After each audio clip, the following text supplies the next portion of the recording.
This is the Aiden Fisher I'd follow you off a cliff leadership reward. You ready? Yeah. You didn't want me to kind of spitball who you have. Here, you go with what you have.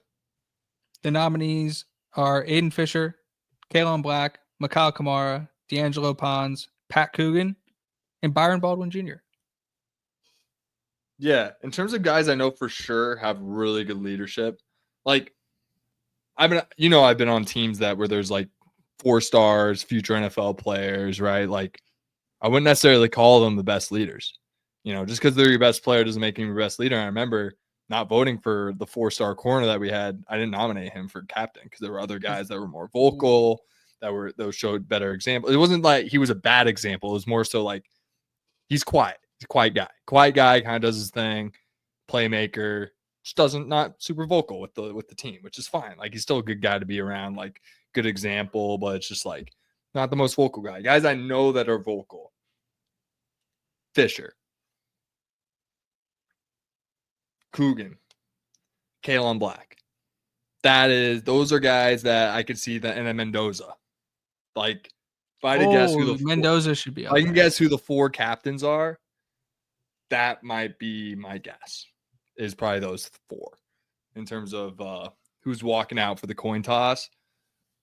If I had to guess, I would go with Mendoza, Black, Coogan, and Fish.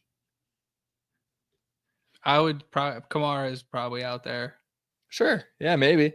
I mean, like I said, like you could pick 15 guys to be. Yeah. You could be 15 guys could be captain on this team. I mean, you have a culture like this. There's probably guys filled with him, but like, who's the most vocal? Who is actually the one yelling at guys? I think that's Black, and I know that's Coogan. I know that's Coogan for sure. I know that's Black. I know that's Fisher setting a standard. Probably calling PK people out. Is saying consider Surratt. All right, I'll consider Surratt. Okay. Yeah. I'll add from the chat in blue. Not bad. That's still my pick. If we're gonna go 4 captains going out for coin toss like that, that would be my guess.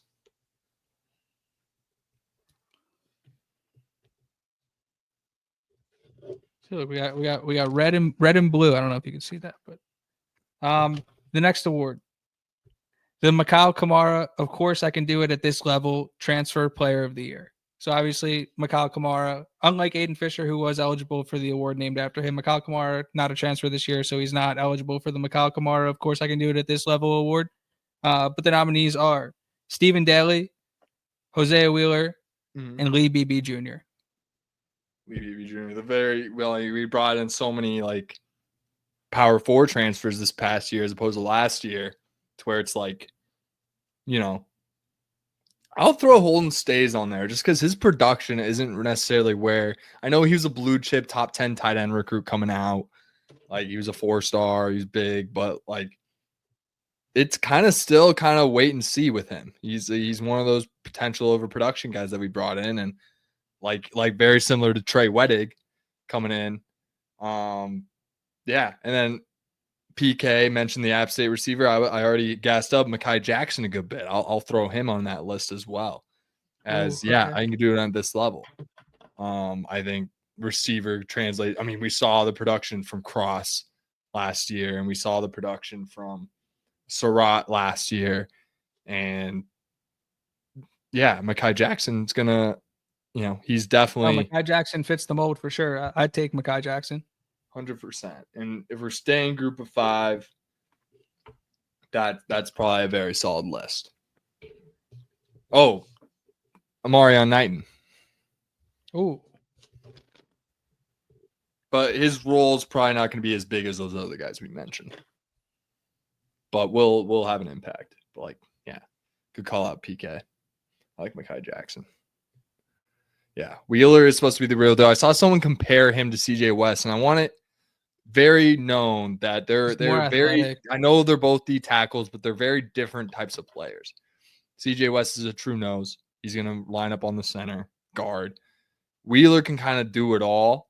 It's he can go on the edge and he can go inside. So it's a little he's a lot more athletic than CJ West. He's a lot more pass rushy, less run stoppy. If I want to talk to a second grader about it, like He's better at the pass rush than CJ West, but probably not as good in the run. Still very, very good player and probably the same level of impact, which I've said before. Just different types of players, right? But yeah, I don't hate the comparison. I'm just saying like they're different players.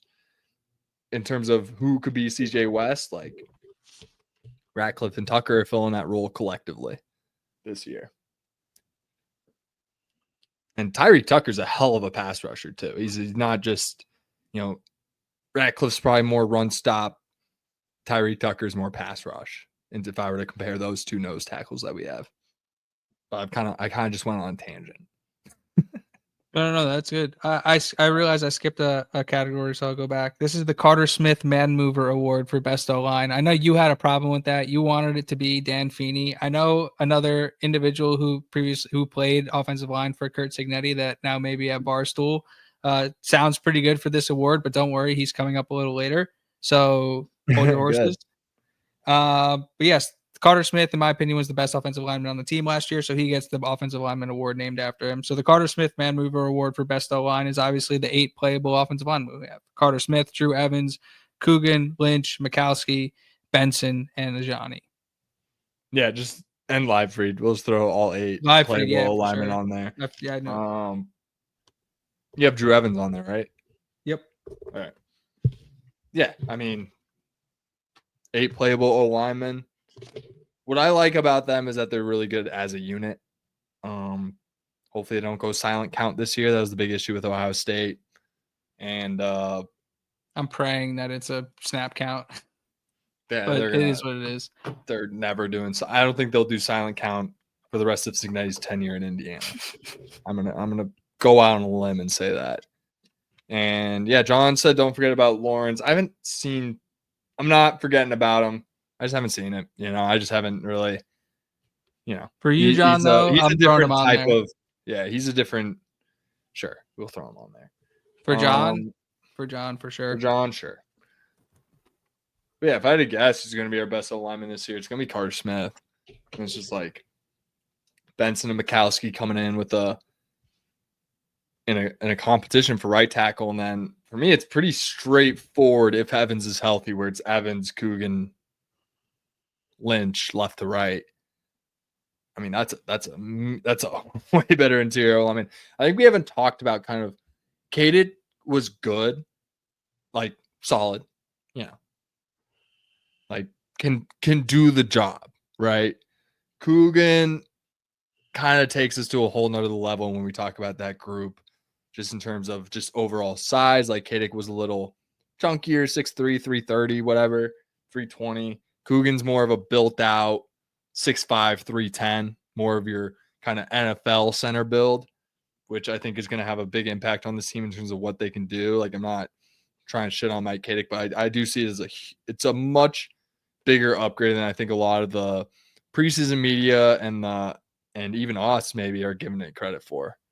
I know you've been saying it to me on the side for a couple of weeks, but I love Mike Kadek, so it hurts me to say. Yeah, it pains me to say it, right? Like, but Pat Coogan, like that is an upgrade, and that is a massive deal, and his presence not only in the locker room but specifically, like PK is saying in the chat here, like Coogan has center experience, like literally just played center on the national champion runner-up. Like, I connect the dots, man. Like it's important. He's got the two returning guards right next to him. Like, that's only going to help when it comes to like communication and things like that. Obviously, Mendoza is the most impactful transfer because the quarterback position determines so much in football. But like, if you take the quarterback out of it, like, I'm not even kidding, he might be the most important player on the roster. Yeah, 100%. It's probably the biggest upgrade of any position group we made. And I love Mike Kadek. And I love Mike Kadek. Yeah. And he was good. He was good, really good last year. Yeah. And he was athletic, and he could do a lot of things in the run game as a center that like you're not really used to. And like, he stepped up and played a spot, and we didn't have somebody to play that role. And like, forever goes down in the lore of Hoosier. Like, I love Mike Kadek, but like, I'm excited for Pat Coogan. Yeah, another guy I'll throw in there in terms, like, since we're on the topic of kind of big upgrades at a particular position, I'd say one thing. I remember we made the list, like the offseason list back in the Six Inside days, of like my wish list, and I said NFL stud and NFL rover. And obviously Kamara came back, so we had our NFL stud. And then Boykin, who may not necessarily be NFL guy, but he's definitely like an upgrade from Terry Jones in the sense that he's just such a much better cover guy than Terry Jones was. Terry Jones is electric in the box. Open field tackling. Terry Jones got you. Big 12. Big 12. Terry Jones Jr. Boykin kind of do it all. He's wearing 12 as well this year. It's almost gonna be like, it's gonna be like, oh, Terry Jones can cover now. Like that's wild. But Devon Boykin. Not that Jones was bad in coverage. You can go back No. and find a lot of plays, No, but especially in that Michigan game. Devon Boykin's a true corner. Like Jones is a safety. Like it's a little different. So it's second to the end. Wyatt and Daly and Ndukwe behind Kamara, Linnell Carr, who was coming back the leading sack. Linnell Carr was very good last year. He was good, but like I will say, like was kind of missing a little bit at times. Well, no, here's I'll say this about Linnell Carr. Go to Linnell Carr's defense here. Yeah. He there wasn't the same depth at defensive end that there is on this current Indiana team. So Linnell Carr, like those guys were playing all game basically. Yeah. Like the amount of rotation, like if you could rotate Linnell Carr in with the defensive line talent they have in this team, like I think he would have been more effective versus like, okay, like you're going to be playing 75% of this game, so you can't be gassing out every third play. Like you need to keep your stamina here. And so I like it's so funny to look at last year because it's like, yeah, that team was really good. But if you go below go into the too deep, like they were so young and so inexperienced and a lot of question marks. And it was like very surface level. Like we really can't sustain an injury anywhere. Like the ones were really good, but the twos maybe not even we're close young. as good as they are this year. Like the twos this year are a major step up from the twos last year. And a lot of those guys, it's because those guys are the same guys or that's just like that's the sign of a how healthy it program. works. The it's ones got slightly program. better, and then the twos got extraordinarily better. So like if Linnell Carr was being like able to rotate with Daly and Wyatt, or rotate with Kamara, and like be able to explode in spurts and not have to play the entire game, I think he probably could have had a better season. But he was still really good last year, and that was an Indiana defense that was number 1 against the rush. So like. It's hard to get better. You can't get better than number 1. You actually literally cannot get better. So the talent might be better, but the team was good. Makes a good point. Carr wasn't really a disruptor. And I think to your point, like didn't really have the capacity for him to be a disruptor. We kind of needed him to play 50, 60 snaps at the D line, which is very hard to do. And then especially when you have we don't just replace him with one guy, we replace him with 2 guys, Wyatt and Daly. So that's a whole nother thing. And then Ndukwe's a year older, Landino's a year older, like the DePepes, which we haven't even mentioned yet. Like those 2 kids are just in the program. Like they're in the program around, probably doing the right thing because they're still there. You know what I mean? So it's like those are 2 kids that like they could be that actually I probably should have added them to the no seriously where did these guys come from list. And I'm going to because those are 2 like talented kids in the program that nobody's talking about, and they're just around. That's the sign of a talented program. Yeah.